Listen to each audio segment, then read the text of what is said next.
ઉત્તરાયણના તહેવાર પછી જે દોરી અને એના ગૂંચળાઓ જ્યાં ને ત્યાં પડ્યા હોય છે, જેને કારણે પશુ પંખી, પર્યાવરણ અને સાફ સફાઈ, સ્વચ્છતા આ ત્રણેયને નુકસાન કરતું હોય છે. એના કારણે ગઈ સાલ પણ અમે આ પ્રયોગ કર્યો હતો અને આ સાલે અમે આ પ્રયોગ કર્યો અને 800 કિલો કરતાં વધારે દોરીનો સંગ્રહ થયો છે. જેને કારણે માન્ય પ્રધાનમંત્રી મોદી સાહેબ કહેતા હોય છે કે સ્વચ્છતા જળવાય, પર્યાવરણની જાળવણી કરવી જોઈએ અને લોકોનો જીવ કેવી રીતે બચે, જીવદયાનો આ ત્રણેય વિષયનો સંલગ્ન આ એક દોરી પાછી લેવાનો અમે કાર્યક્રમ કર્યો હતો. અને મને જણાવતા આનંદ થાય છે કે આ કાર્યક્રમમાં ખૂબ બધા નાગરિકો જોડાયા અને જેને કારણે આટલી બધી દોરી એકઠી થઈ છે. અમે આ દોરીનો નિકાલ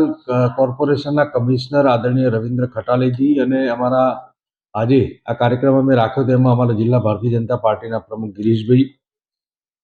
અમૂલના ચેરમેન આદરણીય અશોકભાઈ, અમારા ધારાસભ્ય આદરણીય